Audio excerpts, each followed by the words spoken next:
2 divided by 4 क्या होता है? 2 नहीं, 2 डिवाइडेड बाय 4 लिखा हुआ है, 4 डिवाइडेड बाय 2 नहीं लिखा है।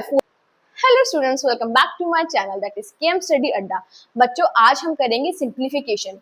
सिंप्लीफिकेशन का मैंने पार्ट 1 बनाया था, जिसमें मैंने आपको बोर्ड मास क्लियर किया था कि बोर्ड मास होता क्या है और उसको कैसे यूज करते हैं, ठीक है। लेकिन आज हम थोड़े हार्ड क्वेश्चंस करेंगे, क्योंकि ये क्वेश्चंस ऐसे क्वेश्चंस हैं जो आपके एग्जाम्स में यूजुअली पूछे जाते हैं, ठीक है। तो इस वीडियो को एंड तक जरूर देखना, ठीक है। चलो स्टार्ट करते हैं। Question number 1। बच्चों, क्वेश्चन नंबर 1 क्या कह रहा है? 10 plus 18 divided by 2 minus 4 multiply 2 bracket में plus 20। अब बोर्ड मास क्या होता है बच्चों? B माने bracket, O means of, D माने डिवीजन, M माने multiplication, A means addition and S means subtraction, ठीक है। क्लियर है? अब बोर्ड मास में पहले क्या आ रहा है बच्चों? ब्रैकेट आ रहा है, ठीक है। तो हम पहले ब्रैकेट को सॉल्व करेंगे और बाकी की डिजिट हम क्या करेंगे? एज इट इज लिखेंगे।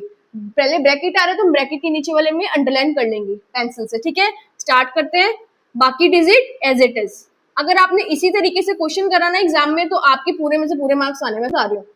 चलो, 4 2 जा 8, ठीक है। अब बोर्ड मास में फिर क्या आता है? डिवीजन, ठीक है। तब इसको डिवाइड करेंगे। 2 डिजिट के नीचे हमने अंडरलाइन जरूर करनी है। 10 प्लस बाकी की डिजिट एज इट इज, ठीक है। 2 के टेबल में 18 का बात है 9 पे। क्लियर? उसके बाद अब क्या आ रहा है? एडिशन। एडिशन और सब्ट्रैक्शन में से पहले क्या आ रहा है? एडिशन आ रहा है। तो लेकिन मैंने आपको फर्स्ट पार्ट में बताया था कि सारे जो प्लस वाले नंबर होते हैं उनको एक साथ ले लेना है, ठीक है। 10 प्लस 9 प्लस 20 माइनस 8। अगर आपने ऐसे क्वेश्चन किया ना, आपका कभी गलत नहीं होगा, ठीक है।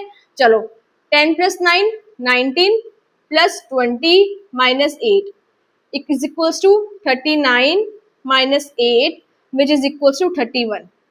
आंसर क्लियर है?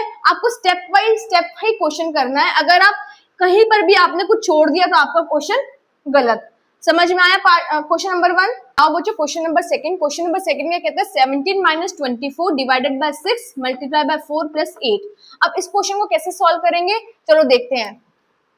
बोर्ड मास में पहले क्या आ रहा है? डिवीजन आ रहा है, ठीक है। तो पहले डिवाइड करेंगे, दोनों नंबर के नीचे अंडरलाइन, बाकी नंबर एज इट इज। कोई दिक्कत? ऐसे ही एग्जाम में आपको करके आना है। 6 की टेबल में 24 कब आता है? 6 4 जा 24। बाकी अब क्या आ रहा है? बोर्ड मास में मल्टीप्लीकेशन आ रहा है, तो इन दोनों के बीच में मल्टीप्लाई करेंगे।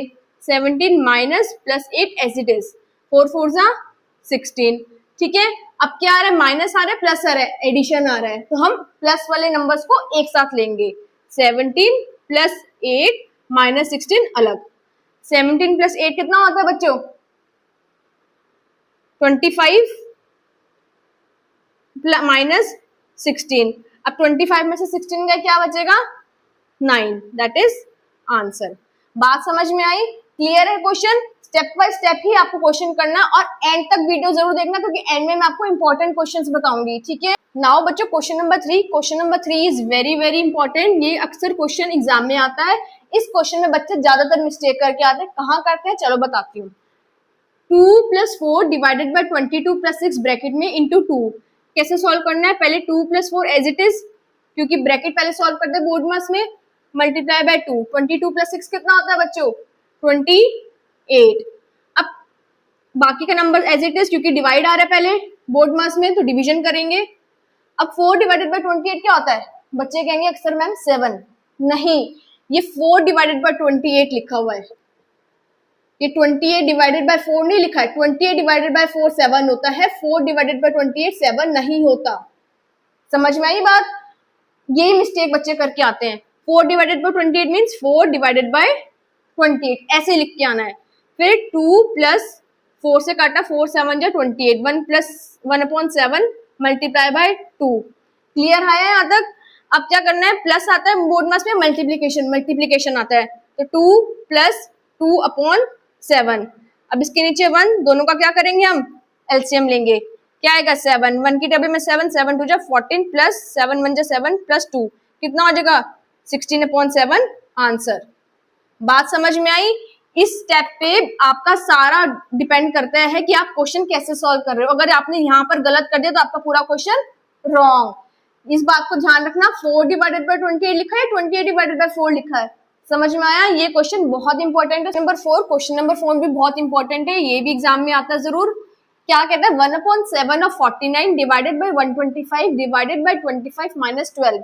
अब बोर्ड मार्क्स में पहले क्या आता है? ओ आता है, ऑफ। पहले ऑफ को सॉल्व करेंगे। फर्स्ट पार्ट में मैंने आपको बताया था कि ओ मतलब क्या था? Of, which is consider to be as multiplication only. तो 1/7 multiply by 49 plus 125 divided by 25 minus 12। अब इसको कट करेंगे, 7 7 जा 49, 7 प्लस 125 डिवाइडेड बाय 25 माइनस 12। अब बोर्ड मार्क्स में पहले क्या आ रहा है? डिवीजन। दोनों के नीचे अंडरलाइन किया, 7 plus minus 12 as it is. 125 divided by 25 क्या होता है बच्चों? 5। 225 पे डबल में 125 किस पे आता है? 5 पे। तो अब बोर्ड मार्क्स में पहले क्या आता है? एडिशन, और दोनों ऐड वाले नंबर हमारे साथ साथ ही हैं। तो 7 प्लस 5 कितना होता है? 12 माइनस 12, 12 में से 12 गए 0, दैट इज योर आंसर। समझ में आई बात कि बोर्ड मार्क्स को कैसे सॉल्व करना चाहिए? इंपॉर्टेंट क्वेश्चंस हैं, बहुत इंपॉर्टेंट, जो आपके एग्जाम में यूजुअली आएंगे। क्वेश्चन नंबर 5 भी बहुत इंपॉर्टेंट है। क्वेश्चन नंबर 5 क्या कहता है कि 7 plus 4 multiply by 2 divided by 4 minus 2। अब बोर्ड मार्क्स में पहले क्या आता है? डिवीजन। तो हम पहले इन दोनों को डिवाइड करेंगे, 7 प्लस 4 मल्टीप्लाई बाय माइनस 2। अब 2 डिवाइडेड बाय 4 क्या होता है? 2 नहीं, 2 डिवाइडेड बाय 4 लिखा हुआ है, 4 डिवाइडेड बाय 2 नहीं लिखा है। 4 डिवाइडेड बाय 2 होता तो 2 आना था, लेकिन 2 डिवाइडेड बाय 4 हम ऐसे करेंगे। समझ में आई बात? इसी स्टेप पे बच्चे गलत कर देते हैं। पहली स्टेप में क्वेश्चन गलत तो आंसर भी आपका गलत। समझ में आ रही बात? तो 7 प्लस 4 मल्टीप्लाई बाय, इसको कट किया, 1/2 आया, माइनस 2। अब बोर्ड मार्क्स में फिर क्या आता है? मल्टीप्लीकेशन। अब इन दोनों को मल्टीप्लाई करेंगे, 7 प्लस, इसको कट करा 2 पे, 2 माइनस 2। अब बोर्ड मार्क्स में पहले क्या आता है? एडिशन। क्वेश्चन बहुत इजी है, यहाँ से देखो बहुत क्वेश्चन इजी जा रहा है, लेकिन स्टेप एक ऐसा दे दिया कि जिसमें बच्चे कंफ्यूज हो जाते हैं। समझ में आ रही बात? 7 प्लस 2 कितना हो गया? 9, 9 माइनस 2 इज इक्वल टू 7, आंसर। बात क्लियर है? I hope this part is clear to you. Part 3 भी लेके आऊंगी, उसमें और लेवल अप क्वेश्चंस लेके आऊंगी, जिससे कि आपको बोर्ड मार्क्स सिंप्लीफिकेशन बहुत इजीली क्लियर हो सके। Thank you so much.